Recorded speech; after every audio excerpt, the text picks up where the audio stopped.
especialidades de transporte, puertos y aeropuertos de la multinacional Indra.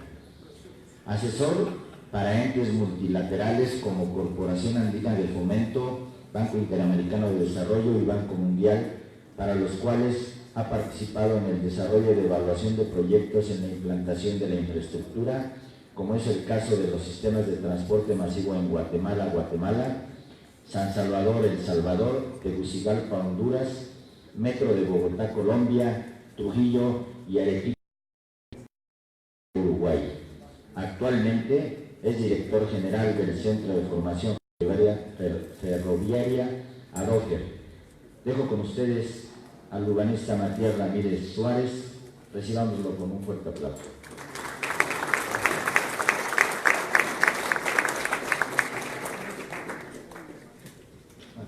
Buenos días.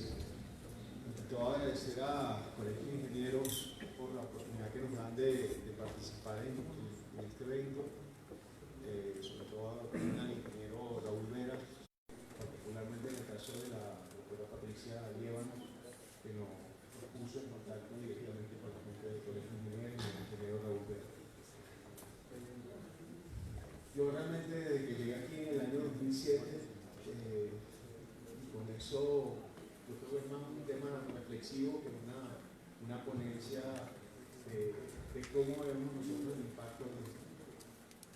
Me llamó muchísimo la atención en el 2007 cuando llegué acá.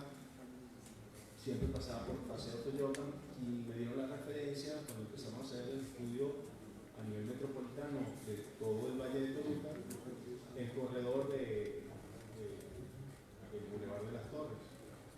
Y nos llamaba la atención que, algo como referencia entre la ciudad, y que es un poco la reflexión que vengo aquí a darles, es que en 20 kilómetros de vía con 100 a 130 metros de sección no existe en Latinoamérica. No existe. Durante muchísimos años hemos estado tratando en Latinoamérica de buscar áreas para estructurar el transporte, nuestro desarrollo urbano, tener un área de conectividad de alta, y es muy difícil conseguir. Ahorita vamos a hacer una reflexión desde los años 50 para acá. Prometo no ser muy largo en esto, pero sí me llama la atención que teniéndolo aquí no se haya podido implantar. Había todo un mito que es el que me han comentado desde que yo llegué aquí, que la CFE es intocable, que eso, por donde van esos cables, no se puede hacer absolutamente nada. Cosa que me parece totalmente absurda cuando he visto que cuando empezamos a hacer los estudios del tren de Toluca no estaba previsto que originalmente pasara el corredor por allí, sino incluso que llegara de manera directa hasta la terminal de Toluca y no hubiese paradas intermedias. Eventualmente una parada intermedia en la salida hacia la Marquesa, previendo que hubiese una posible carga de pasajeros para no tener que devolverlo al área. Se pensó en Lerma, en Boyacá, pero nunca realmente se pensó en que hubiese esta oportunidad de la exportación. Cuando se coloca el corredor del Boulevard de las Torres, con 4 estaciones de 6 de un corredor de carácter interurbano, ya empiezan a cambiar las cosas. Y ahí es que empieza uno a pensar que tiene que haber un tema de oportunidad, y qué bueno que haya retraso para que realmente se pueda empezar a buscar la forma de planificar esa, porque tiene, insisto, mucho potencial. Así que no sé muy bueno con esto.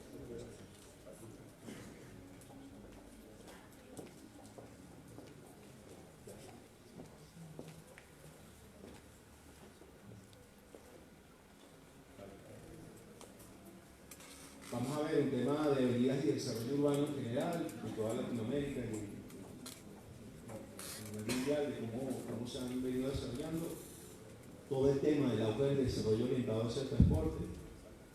En particular, me gustó mucho lo que pasó en Guatemala con la planificación del ordenamiento territorial y todo el proceso de zonificación que se realizó en la ciudad, vinculado con el proyecto de Transmetro, que es un BRT similar a los Metrobús de la Ciudad de México. ¿Cuáles son ejemplos recientes de participación privada en integración con sistemas masivos que sí se puede dar aquí, precisamente en el caso de Toluca, y con una solución en concreto que nosotros también estamos evaluando? Una propuesta institucional para el Valle de Toluca y unas actuaciones particulares que hemos estado identificando. SA reconocen que es el Paseo de la Reforma en los años 40 y hoy en día. Insisto, conseguir un corredor de esas dimensiones es muy difícil. Cuando uno va a la Gran Vía, estamos hablando de un centro financiero, cultural, hotelero muy potente en Madrid, reconocido por todos. La Quinta Avenida de Nueva York también, que tiene unas restricciones importantísimas desde el punto de vista de desarrollo urbano para que haya vida peatonal y comercial dentro de lo que es el corredor.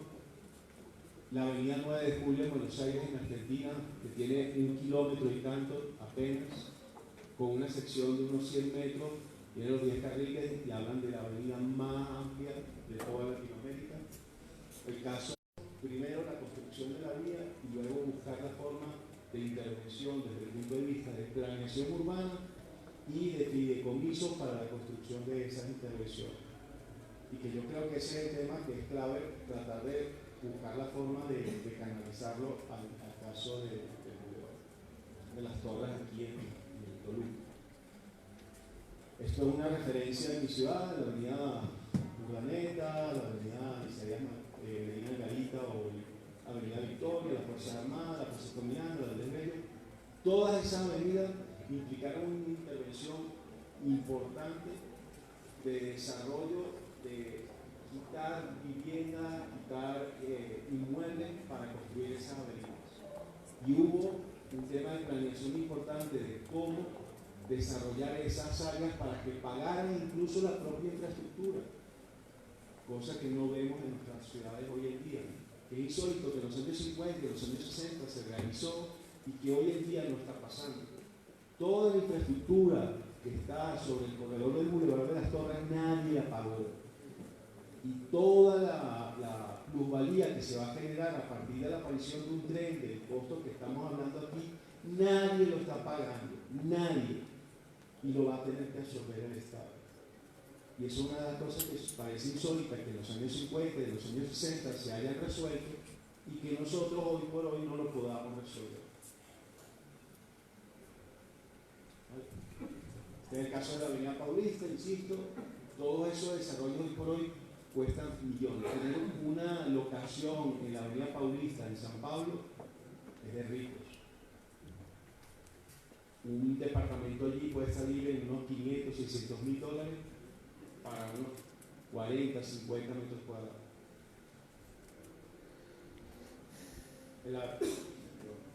La avenida Paseo de la República en Lima, por donde hoy en día pasa también el Metropolitano, que es el corredor principal de transporte de la ciudad de Lima.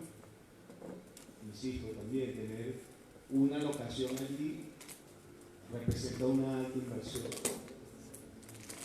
Paseo de la Reforma no tengo que darles ninguna referencia de lo que significa estar allí, de tener presencia allí desde el punto de vista inmobiliario. La avenida Francisco de Miranda en Caracas, también es la famosa milla de oro en Caracas. Tuve la oportunidad de participar en un proyecto. ¿Esto se le acaba la pila o es? Apriete, sí, duro, como hacemos con los controles de televisión. ¿Te puedes pasar ahí?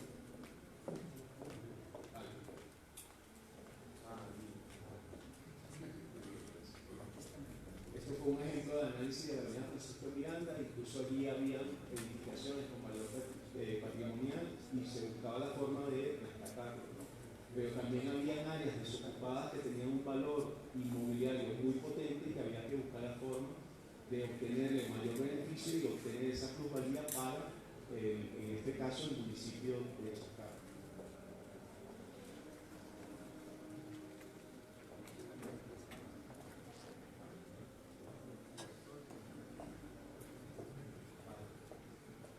Y aquí me quiero detener un poco porque son que se desarrollaron.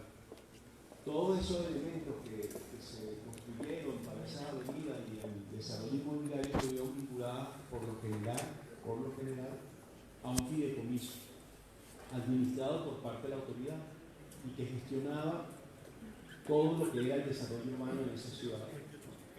Caso particular, el centro Simón Bolívar, y ya no solamente fue sobre el corredor de la avenida Bolívar, que fue lo que lo originó en el año 50, y que lamentablemente después de 50 años siendo la principal inmobiliaria de toda Latinoamérica, se perdió esa oportunidad de gestión de tierra.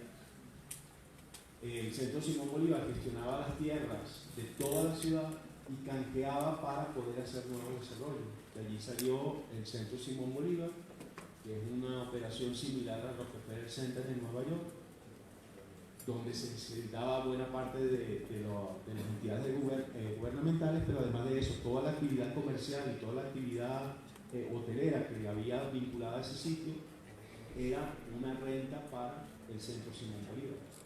Y con el canje de tierras pudieron construir después incluso las torres del Parque Central, colegios, hospitales, el museo, niños, una serie de intervenciones importantes de la ciudad que fueron a través de una operación inmobiliaria gestionada por parte de la propia autoridad. En el caso de Ontario Infrastructure Ontario, también se creó una entidad, y eso es muy reciente, que está adscrita al Ministerio de Infraestructura de Ontario, que hace negocios con privados para el desarrollo de proyectos, con tierras que son de la propia autoridad y que tienen una vinculación muy importante con la banca privada para el desarrollo de proyectos comerciales de alta rentabilidad. En el caso también del Fideicomiso de Apoyo a la Planificación Urbana de Guatemala, y las intervenciones que hubo a raíz tanto de una parte de un terremoto como también de intervenciones comerciales, museos y edificaciones públicas para el área de Guatemala, y que apoyaron además también a lo que fue Transmetro. Y en el caso mexicano también hemos visto que hay soluciones que se han venido haciendo, como es el caso de FIDEUR para el Jalisco y en el caso de Mexicano. En el caso mexicano hemos visto que se dedican a tres elementos particulares.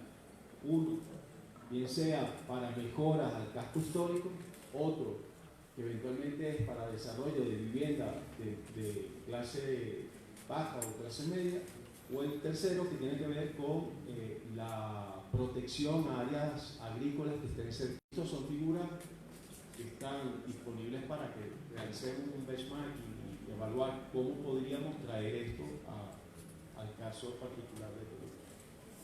Muchos de los que me están allí viendo dirán: oye, pero esas son soluciones que fueron a nivel, que tenían que ver con corredores de transporte masivo tipo BRT y no tenían que ver con el área de trenes. Pues no, en el caso del tren eléctrico de Lima, Perú, también han habido intervenciones de ese tipo. Son áreas de parque, de recreación, de desarrollo de ciudad, o lo que está pasando también en Asia, donde hay una intervención muy fuerte, ya no solamente en el pago de las estaciones, sino inclusive del costeo de las propias líneas del metro. Estos son casos particulares de Monterrey, donde estamos también viendo la posibilidad de negocio para el privado para hacer la conectividad. Desarrollo orientado al transporte. Digamos que esto todo empieza en el caso brasileño en Curitiba en los años 60, viendo la posibilidad de vincular los temas de transporte con el desarrollo urbano, donde iban a pasar los ejes estructurantes de la ciudad. Habría la oportunidad de tener mayores densidades y esas densidades podrían ser absorbidas por parte del transporte público. Y a medida que yo me voy alejando de esas mayores densidades y de las líneas que pueden servir a esas demandas, puedo pensar en bajar las densidades, y esas densidades podrían ser atendidas con sistemas de transporte privado o de menor capacidad. Esto se reflejó primero a través de un arquitecto muy famoso, el arquitecto Héctor Lerner, que después fue gobernador de la provincia de Paraná, desarrollaron el sistema vial. El sistema vial lo superpusieron con la parte de uso del suelo y determinaron cómo debería ser toda la red integrada de transporte de la ciudad. Fueron ejemplos desde los años 70 en la red integrada de transporte, en todo el tema de ordenamiento territorial vinculado con el sistema de transporte, la posibilidad de movilidad sustentable. Desarrollaron y han sido ejemplos también en el tema de gestión urbana, sobre todo el tema de los bancos de tierra y la posibilidad de canjear espacios y metros cúbicos, cuadrados de construcción entre privados. Han sido ejemplos a nivel de medio ambiente y bueno, lo que está ahorita de moda, que tiene que ver con el desarrollo orientado al transporte. La importancia de que sobre esos corredores, donde puedo tener una oferta de transporte, poder movilizarlo, tener las mayores densidades, insisto, de actividades. Y además de eso, hacer la posibilidad de mezcla de usos de la tierra. Este es ejemplo del caso de Curitiba, del corredor norte-sur, donde se concentran, si ustedes ven el perfil urbano, edificaciones de 15, 20 pisos, donde realmente tengo la posibilidad de hacer esa mezcla de uso y esa actividad vinculada a la operación del transporte. ¿Vale? El caso particular, que fue el rescate de esa vivencia que tuvieron en los años 70 y los años 80, la gente de Brasil, Guatemala lo capturó y creó que su unidad de catastro y de planeación urbana la vincularan con toda la gestión de transporte urbano. Transmetro, que es el corredor de transporte que ustedes ven allí, un metrobús muy similar al que ya opera en la Ciudad de México, se desarrolló sobre la base del plan urbano de toda la ciudad. Se basó sobre este concepto, que es el mismo, insisto, que se replicó en los años 60, comienzo de los 70, en el caso de Curitiba, donde en el corredor de Transmetro, que está pintado allí en verde, se concentrarían las mayores densidades, la mezcla de uso y favorecería a que los privados participaran en este tipo de proyectos, y a medida que yo me voy alejando del área de los corredores principales, aparecerán otras densidades e incluso corredores ambientales. Este es el mismo concepto, donde ven la T de la estación de Transmetro, es donde se pueden hacer las mayores inversiones a nivel de infraestructura urbana, y a medida que me voy alejando, tengo menores densidades. El mismo concepto que vimos en Curitiba, y este es una ejemplificación de la capacidad de edificabilidad que tiene Guatemala hoy por hoy a partir del cambio que tuvieron en el desarrollo de su zonificación, de sus instrumentos de planeación y de control y gestión urbana. Estas son imágenes de lo que está pensando Transmetro en el desarrollo. Hoy en día las edificaciones que están alrededor de Transmetro en el primer corredor sí son de unos 10, 12 pisos, pero hay zonas donde pasa el Transmetro que tienen perfiles urbanos muy similares al que estamos viendo aquí, ¿no? Ejemplo reciente en el caso de México, Mexipuerto de la Ciudad Azteca, toda la infraestructura de conexión entre la línea de Ciudad Azteca con metro y lo que fueron los CETRAN, los centros de transferencia modal, uno de los 3 para todo el Estado de México, fue desarrollado directamente por la empresa Carso, pagado absolutamente toda la operación, tanto a nivel de construcción de las edificaciones, las áreas comerciales, como incluso la propia operación de los distintos modos de transporte que se albergan allí.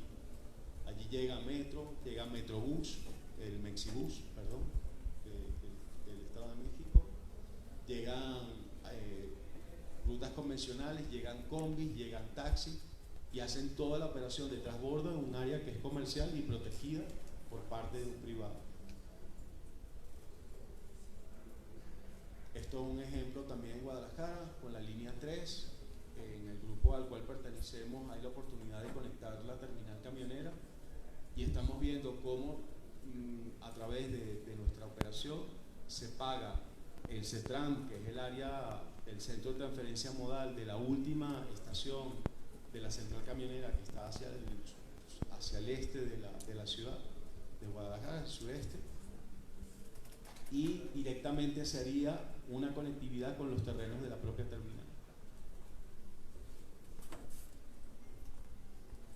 Aquí vemos, se trata de respetar la arquitectura que casualmente el mismo proyectista que trabajó en las estaciones de Guadalajara es el que ha estado trabajando en las estaciones de aquí del metro de Toluca, donde hay un nivel de mezanina, está arriba el área del tren y un área de lobby que es el ingreso. En las áreas de mezanina hay la oportunidad de crear unas pasarelas, conectar y unificar todo lo que es la operación de los trenes. En el caso de Guadalajara, insisto, como lo vamos a ver después en el caso de la ciudad de Toluca, de dar oportunidad de conectividad de las personas sin que tengan que estar realizando cruces sobre el propio corredor.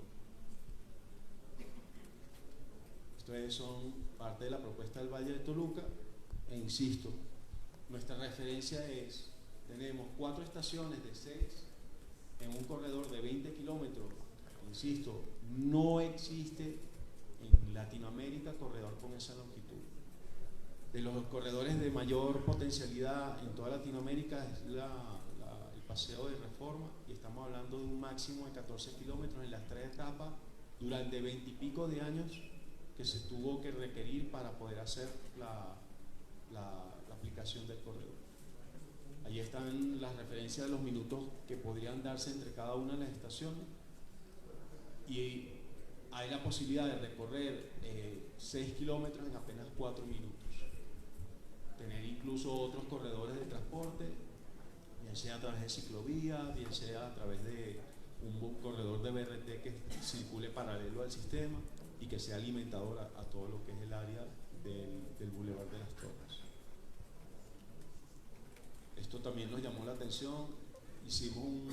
Tenemos un sistema de información geográfico con la carga de datos de buena parte de las rutas, de información de la ciudad, y las densidades que se están presentando sobre el corredor son sumamente bajas. Estamos hablando de un promedio entre 40 y 50 habitantes por hectárea, cosa que es totalmente absurda y que nadie se podría imaginar en un corredor de una sección de 100 metros de ancho que hubiese una densidad como esa. Que insisto, nadie está absorbiendo esa plusvalía de lo que va a significar la operación de un tren de esas prestaciones de primer mundo sobre un corredor de esa magnitud. ¿Cómo estamos buscando la evolución del proyecto? Hace falta realizar una serie de estudios previos. Entiendo que ya la universidad ha venido trabajando directamente en conjunción con el gobierno y los municipios, los gobiernos municipales, ¿no? Con el gobierno del estado y con los gobiernos municipales. Esos estudios previos van a determinar una etapa de planeación y de toma de decisiones de cómo debería gestionarse la tierra a lo largo del tiempo, y luego particularmente generar lo que nosotros consideramos que podría ser una inmobiliaria con capital mixto que permita gestionar el desarrollo urbano. Ellos se tienen que soportar, insisto, en una parte de planeación donde haya unos instrumentos de planificación que garanticen a los privados una serie de ventajas para que realicen ese tipo de intervenciones. Entre ellas, la más importante es la integración parcelaria. Hoy en día, las parcelas que se tienen a lo largo del corredor son relativamente pequeñas y no dan posibilidad de desarrollo.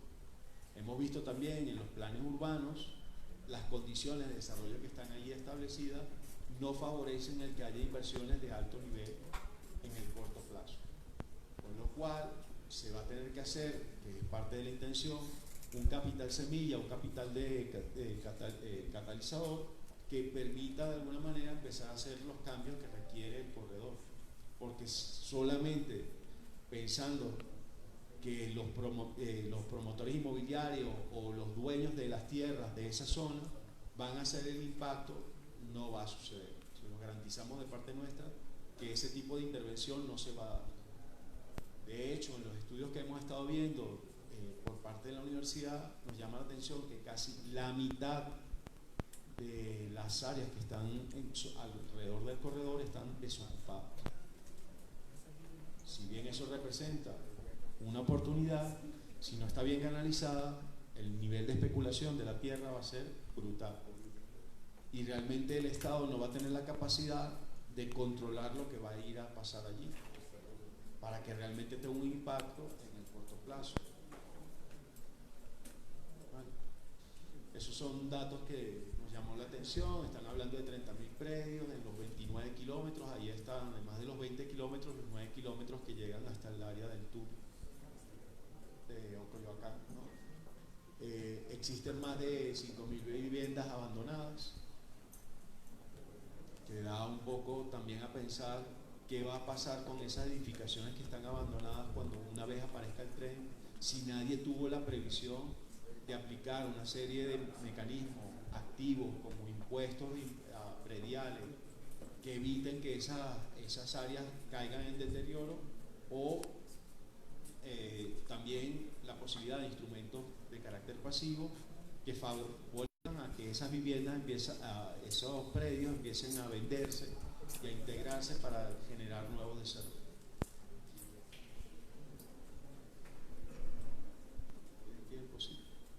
Esto es un poco el esquema conceptual que estamos visualizando. Hay un tema de fiduciario que deberían participar todas las autoridades, tanto ese operador como tal, inmobiliario, lo vemos como un capital mixto, insisto, donde haya una regulación por parte del Estado para captar parte de esa plusvalía, pero que también funcione como un privado en el desarrollo de proyectos que sean rentables.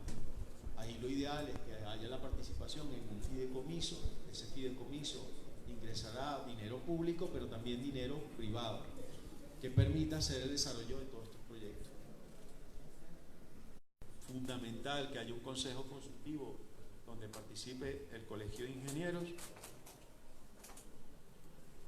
y eventualmente la sociedad civil y organizaciones locales, que entendemos que en Toluca existe una gran variedad de parte de ellas y que podrían dar aportes significativos a cómo mejorar esto, y un grupo de auditores para todo lo que es el área de desarrollo. Estos son más o menos los componentes que deberían estar pensándose. Tienen que ver con temas de ordenamiento territorial, toda la parte de desarrollo urbano, vivienda, medio ambiente, gestión de riesgos, ciclovía, sistema de espacios públicos, ornamento, toda la parte de publicidad, de fomento económico, de desarrollo cultural, de actividades que se pueden realizar dentro del corredor. Pero alguien las tiene que regular.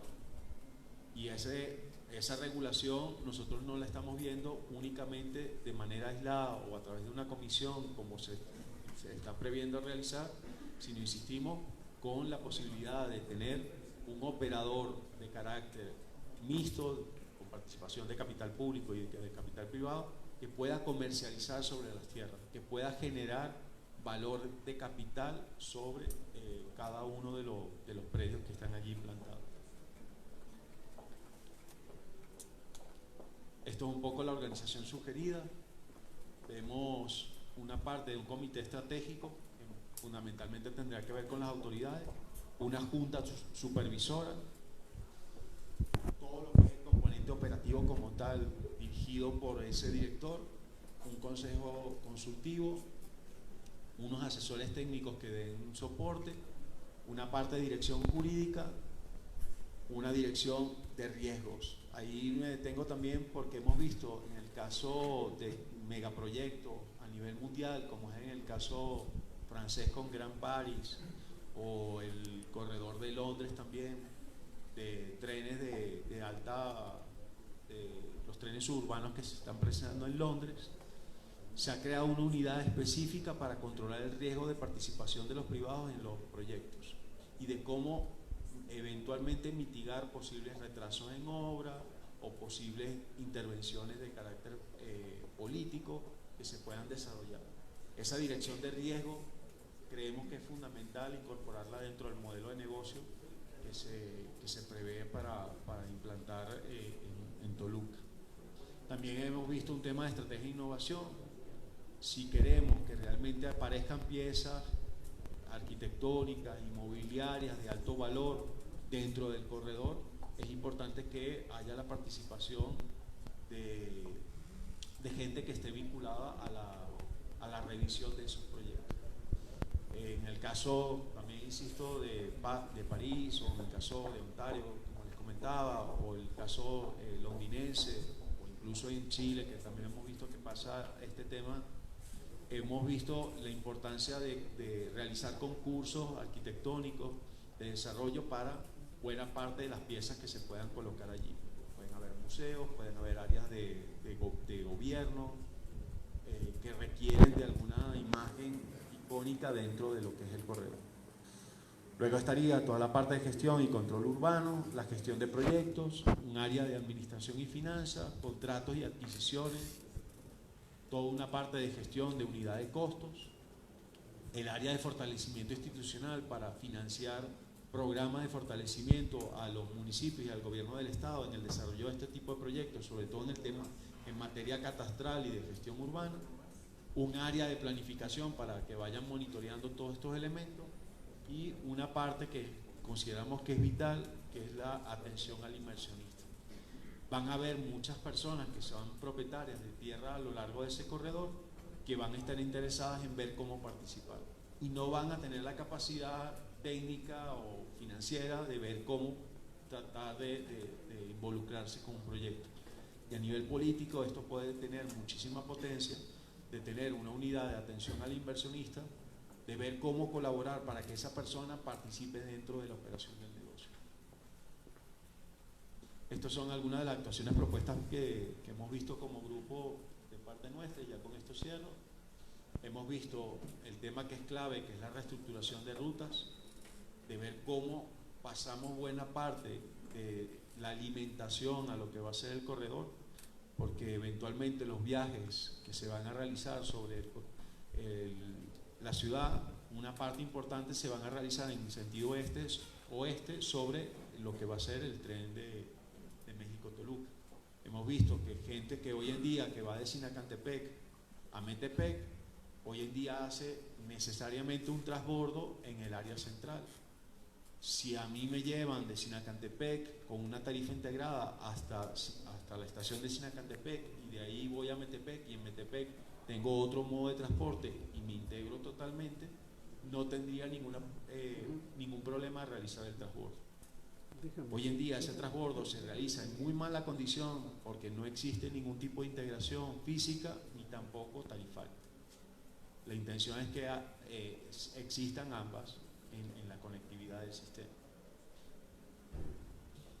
El tema de los CETRAN, que tiene que haber alguna forma de llegarle a esas estaciones. Hoy en día esas estaciones están abandonadas en el medio de la nada, con muy mala accesibilidad peatonal y con muy mala accesibilidad desde el punto de vista de transporte. Temas de integración modal, insisto, no solamente la integración tarifaria, sino también física, bien resuelta, y desarrollos inmobiliarios cercanos a todo lo que puede ser el área del corredor. Esto es un poco la estructuración. Ya hemos estado revisando temas de demanda de todo el corredor, dónde está la concentración de áreas. Aquí nos llama la atención, estamos hablando de cerca de 450.000 viajes en transporte público para toda la ciudad, por 30 empresas con cerca de 300 rutas y unas 4.000 unidades. Ahí el mito de que existe una sobreoferta importante del sistema de transporte. Más que la sobreoferta en el tema de las unidades, la sobreoferta está sobre las rutas de transporte. Hay un traslape brutal de rutas montadas una sobre otra. Hay un sitio en particular donde llamó la atención, en el caso de Isidro Favela, ahí cerca del área de la terminal, donde convergen 100 rutas. No existe, yo creo que ciudad en Latinoamérica donde puedan pasar 100 rutas en simultáneo sobre un punto. ¿Vale? Hay que buscar la forma de hacer ese reordenamiento del sistema.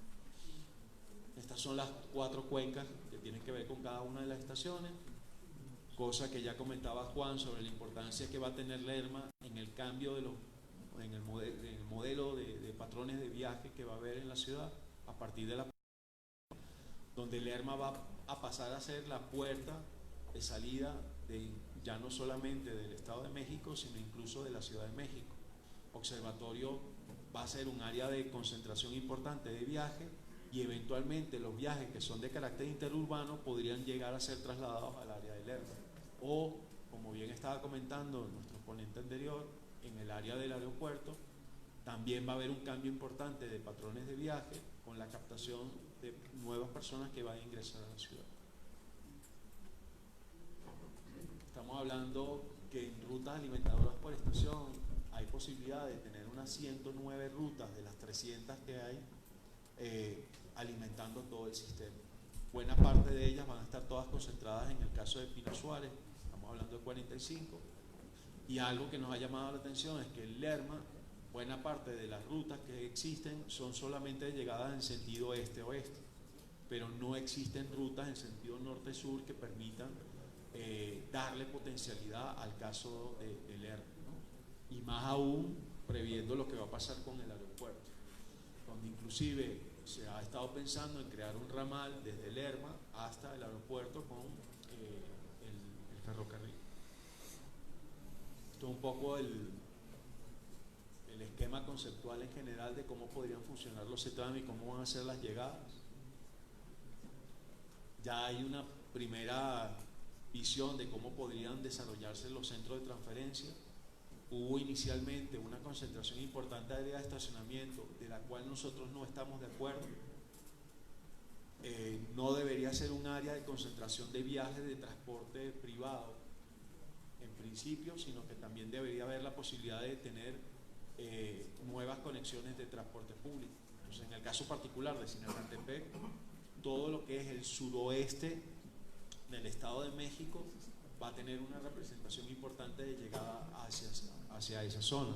Y si en los CETRAM no están previstos las áreas de recepción de ese transporte público de manera adecuada, vamos a tener problemas, porque va a pasar lo que ya todos conocemos, que alrededor de la estación van a estar un montón de vehículos de transporte público pululando para ver cómo captan el pasaje, que lo bajan o haciendo bases para recibir pasajeros, con lo cual en vez de tener un beneficio de tener un servicio de primer mundo, vamos a tener colapsadas todas las áreas que estén circunvalantes a la estación. O sea, en el caso de Sinacantepec, en el caso de la estación de Pino Suárez, donde mayores limitaciones vemos porque no hay muy poco espacio, y allí sí creemos que es importante descongestionar y reestructurar a toda la operación de los viajes que van en sentido norte-sur hacia Metepec. Este es el caso de la estación de Metepec o en Tecnológico, donde realmente, además de tener espacio, hay muchas posibilidades de conectividad hacia el norte. Este es el caso de la estación de Lerma, donde incluso se vio la oportunidad de crear la terminal paralela y hacer lo que les comentábamos de, a ver si yo soy capaz de hacerlo, de tener una pasarela, ¿sí? Perdón, de tener una pasarela que conecte un área comercial con terminales en la parte inferior, conectarla a la mezanina de la área de la estación y poder realizar los transbordos sin necesidad de cruzar la calle, que va a ser uno de los grandes problemas que vamos a tener en la operación del sistema. Esto es otra de la integración intermodal que les comentaba. En el caso de, hemos pensado la posibilidad de tener un tranvía que recorra todo Metepec. Estas son soluciones. El tranvía pasaría por debajo, hay la posibilidad de hacer conexión física directamente hacia Mezanina de la estación y resolver el tema de los torniquetes en Mezanina y no en planta inferior como se ha hecho en el proyecto. ¿Vale? Y ya. Disculpen el tiempo y el apuro, pero bueno, mi intención era, insisto, demostrar la potencialidad que tiene el corredor, que también, al igual que el tren, tiene una condición única de desarrollo, pero que alguien debe estar planeando. Y consideramos que el Estado, con participación del privado, tiene que empezar a liderar, porque si no, realmente no va a captar esa plusvalía. Bueno, gracias.